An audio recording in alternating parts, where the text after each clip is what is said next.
Shalom, shalom, bien-aimés. Donc, nous continuons avec notre série d'émissions sur les enseignements de la prière. Et aujourd'hui, nous allons parler de « J'appelle Dieu Abba dans ma prière ». Quelle joie il a! Et bien, bien aimé, c'est une révélation que beaucoup de peuples de Dieu ne connaissent pas, que Dieu ne veut pas que nous le considérons seulement comme un Dieu. Il veut que nous le considérons comme un père. Imaginez-vous que vous êtes un enfant et que votre papa quitte le travail, il est en train de venir à la maison et que vous courez vers lui et que vous l'appelez papa, papa, et il est tellement content de voir que son fils ou sa fille est en train de courir vers lui pour le serrer dans ses bras et d'avoir la joie de cette retrouvaille-là pendant toutes ces heures de séparation, etc. Et c'est ça que Dieu aussi a avec nous qui sommes ses enfants. Dieu est content quand nous l'appelons Abba, notre Père qui est aux cieux, notre Dieu, notre Roi. Ça lui donne une joie merveilleuse de ne pas seulement être considéré comme un sugar daddy, la personne à qui nous devons toujours venir seulement pour demander, donne-moi, fais ceci pour moi, Dieu, fais cela pour moi, protège-moi, etc. Eh bien, Dieu connaît tous nos besoins. La seule chose qu'il veut, que l'amour qu'il nous donne, qui est un amour qui est agapé, que cet amour-là aussi soit réciproque. Que le Saint-Esprit prenne le contrôle de ma bouche pour que ce que je veux dire, que ce ne soit pas des paroles qui sont inspirées par moi, mais que ce soit des paroles qui sont inspirées par le Saint-Esprit et que les écailles tombent, que vos yeux puissent s'ouvrir et que la vérité puisse venir, que le vent impétueux du Saint-Esprit puisse partir partout où vous êtes et remplir le lieu où vous êtes pour que vous puissiez connaître la vérité. Vous allez connaître la vérité et la vérité va vous affranchir. Et Dieu veut absolument avoir une relation personnelle et merveilleuse avec vous.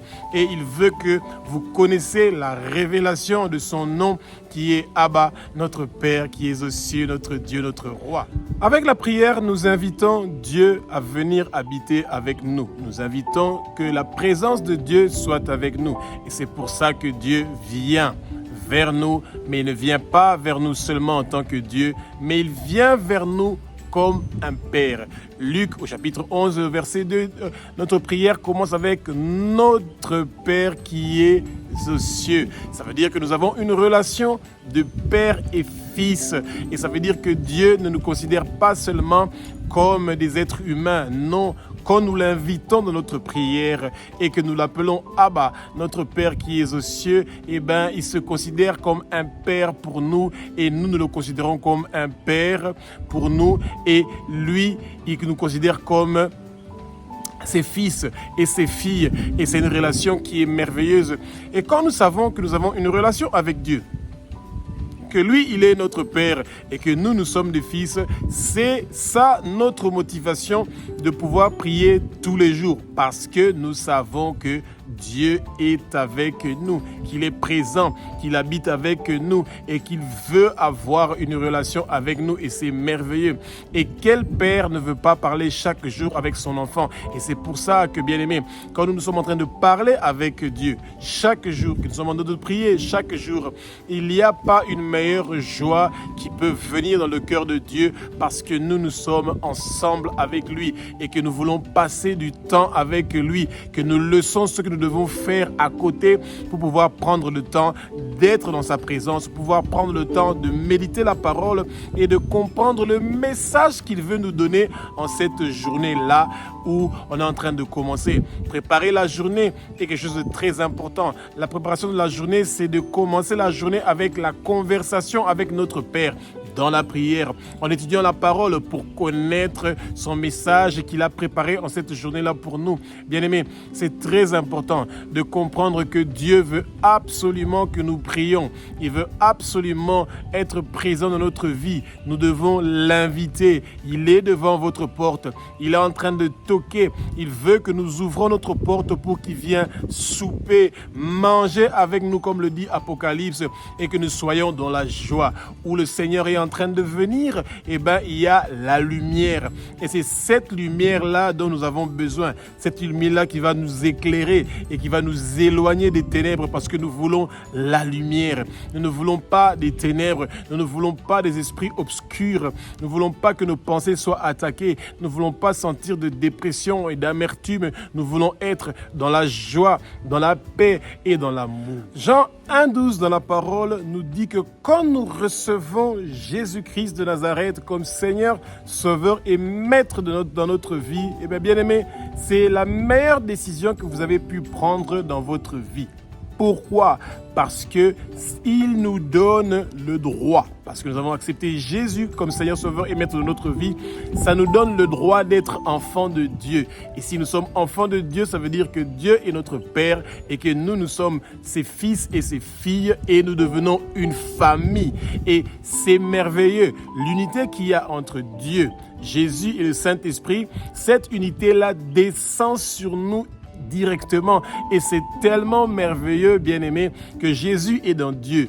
Dieu est dans Jésus et ils forment un. Et nous sommes en Jésus parce que nous l'acceptons comme Seigneur, Sauveur et Maître de notre vie. Et nous formons une unité ensemble avec le Père. Et nous sommes des fils ou nous sommes des filles. Et bien-aimé, qui est le père qui ne veut pas, biologique, qui ne veut pas écouter la voix de son fils tous les jours? Qui est le père biologique qui ne veut pas écouter la voix de sa fille tous les jours? De la même façon que nos pères biologiques qui sont méchants, qui sont des pécheurs, veulent écouter la voix de leur fils, de leur fille chaque jour, Dieu qui est juste, qui est fidèle, qui a un amour agapé envers nous, veut écouter notre voix tous les jours.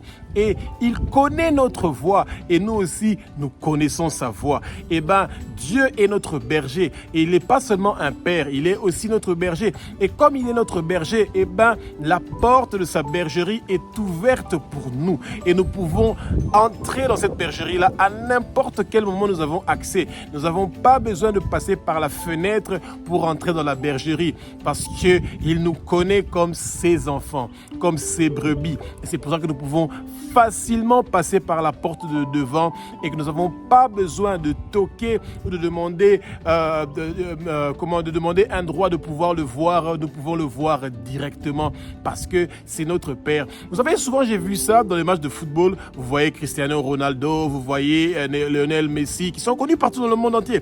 Tout le monde connaît le nom de Messi dans le monde entier. Tout le monde connaît le nom de Ronaldo partout dans le monde entier. Et quand ils sont dans un stade de football, leurs enfants ont accès à Ronaldo. L'enfant de Messi a accès à son papa Messi. Et si par exemple un enfant africain qui vient de l'Afrique et il est quelque part dans les tribunes, le match est terminé et que Messi est un père ou Ronaldo est un père, cet enfant-là n'a pas accès à Ronaldo ou n'a pas accès à Messi du tout. Pour la simple raison que c'est pas son père. Pourtant, Dieu est un Dieu qui est merveilleux. Pour lui, il ne fait pas d'injustice. Tout le monde sont ses enfants, sans autorisation de qui que ce soit, sans intervention de qui que ce soit, sans intermédiaire de qui que ce soit. Nous avons directement accès à Dieu. Directement. Et c'est ça que Jésus-Christ a fait. Un travail merveilleux, complet, complètement complet, parfaitement parfait sur la croix de Golgotha pour que nous puissions directement avoir accès au Père. Romains 8,15 nous dit que nous n'avons pas reçu un esprit de peur, mais nous avons reçu un esprit d'adoption. Ça veut dire que parce que nous recevons Jésus, automatiquement, nous sommes enfants, nous sommes fils, nous sommes filles et nous avons des droits qui commencent pendant ce moment-là. Ça veut dire que nous formons une famille avec Dieu et il nous considère comme ses enfants. Et de la même façon qu'un père se bat nuit et jour pour ses enfants, Dieu est présent. Par l'œuvre que Jésus-Christ a fait sur la croix, le sang qu'il a versé, il a tracé un chemin pour nous qui nous donne accès au Père. Et c'est merveilleux, bien-aimés, de voir que nous sommes en train d'avoir la réussite, le succès dans toutes nos entreprises parce que nous avons un Père qui est en train de se battre pour nous nuit et jour, même quand nous ne sommes pas conscients qu'il est là, il est toujours là. Il nous quitte à 0 millimètre parce qu'il habite en nous. Et la parole nous dit que Abba, c'est le nom que il n'y a pas une traduction correcte pour exprimer ce mot-là. C'est plus qu'un père en araméen, la langue que Jésus de Nazareth était en train de parler. C'est Abba, on a essayé de traduire ça comme père, mais c'est pas vraiment le bon mot. Il est plus qu'un père. Abba est merveilleux. Il est le Père, il est en même temps Dieu, il est en train de regrouper tout ce que nous rêvons d'avoir quelqu'un qui nous donne un amour qui est sincère, un amour qui est agapé, un amour qui est infini. Quand vous avez le temps, essayez de lire 1 Corinthiens chapitre 13, bien aimé, du début jusqu'à la fin, et vous allez voir que cet amour-là dont on est en train de parler, c'est pas seulement l'amour que nous, les êtres humains, nous devons avoir entre nous, c'est cet amour merveilleux que Dieu a pour nous qui sommes que des pauvres pécheurs, qui le décevons chaque jour, mais sa miséricorde continue à venir vers nous, sa lumière continue à nous éclairer, il continue à faire briller le soleil pour nous, la lune la nuit, et les étoiles sont données la lumière, il continue à être là pour nous, même quand nous le désobéissons, même quand nous refusons de prier, même quand nous refusons d'étudier la parole, il est là et il est patient et il a la patience, il veut nous voir réussir, il veut que les plans qu'il a pour nous, il veut que la destinée qu'il a préparée pour nous puisse être réalisée selon son désir, selon sa volonté. Galates 4:6 nous dit que nous sommes des fils et que Dieu est notre Père et que nous sommes en train de crier Abba, notre Père, nous lui demandons d'être présents. Et alors, bien aimé, si Dieu est notre Père, nous ne devons pas être des enfants qui veulent seulement avoir les miettes et qui ne veulent pas profiter du maximum de l'héritage de leur Père et que ne voulons pas profiter du maximum de dons que Dieu a prévus pour nous. Nous, les êtres humains, nous avons ce privilège-là. Nous pouvons prier. Les animaux ou toute autre créature ne peuvent pas prier. Ils ne peuvent pas prier, mais nous pouvons prier. Dieu a une considération pour nous. Dieu veut que nous soyons des arbres qui vont produire des fruits et que les prières que nous faisons vers lui, que ces prières-là puissent partir partout dans le monde entier, que ça puisse toucher les nations, que ça puisse toucher les pays, que ça puisse toucher des régions, que ça puisse toucher des gens qui vont venir dans son royaume, qui vont venir dans le royaume de Jésus de Nazareth pour que Jésus soit le chemin qui nous mène vers le Père. Dieu ne veut pas que nous soyons perdus parce que nous sommes fils et nous avons des droits. Et ces droits-là, nous devons les saisir parce que beaucoup de gens ne veulent pas saisir ces droits-là. Le fait de ne pas prier, le fait de ne pas méditer la parole, le fait de ne pas être une bénédiction pour quelqu'un, pour les autres, nous refusons cette considération merveilleuse que Dieu a pour nous, que nous sommes des enfants et que lui, il est un Dieu pour nous. Et c'est ça qui est vraiment dommage. Bien aimé, nous devons nous rendre compte que Dieu veut que nous faisons beaucoup plus que ce que nous sommes en train de faire. Ce que nous faisons pour le moment, le monde est entré dans la paresse, des heures en train de regarder des vidéos dans les téléphones, des heures en train de ne rien faire, des heures dans les rumeurs, des heures en train de parler de la politique ou de parler du sport. Le goût de la vie spirituelle a disparu chez les chrétiens. Ils n'ont plus la crainte des péchés. Ils ont plus la crainte des problèmes. Ils ont plus la crainte de Dieu. Ils commencent à chercher seulement le plaisir. Tout ce qui peut les soulager quelques secondes et quelques minutes, c'est ça qui les fait plaisir. Et c'est pas ça qui est des choses qui honorent des fils de Dieu ou des filles de Dieu. Nous avons une grande valeur devant Dieu et Satan veut que le peuple de Dieu ne puisse pas réaliser que Dieu a envoyé son unique fils bien-aimé, Jésus-Christ de Nazareth, pour venir mourir sur la croix de Golgotha, de verser son sang pour que nous puissions être des instruments merveilleux que Dieu peut utiliser pour pouvoir conquérir le monde entier et que tout le monde puisse venir vers son royaume. Parce que nous avons accepté que Jésus de Nazareth est Seigneur, Sauveur et Maître de notre vie, ça veut dire que nous avons une relation. Nous avons une alliance avec Jésus, nous avons une alliance avec Dieu. Et cette alliance-là est une alliance qui est inséparable. Et même quand notre corps physique est mort, eh ben, notre âme continue à vivre et ça part vers la personne avec qui nous avons l'alliance, eh ben, c'est Dieu.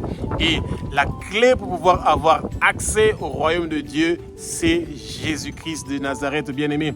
Et que toute personne qui n'a pas accepté Jésus comme Seigneur, Sauveur et Maître dans sa vie, eh ben, vous pouvez vous attendre à la colère de Dieu le jour de votre mort parce que Dieu ne parle pas aux morts. Quand vous êtes mort, c'est terminé.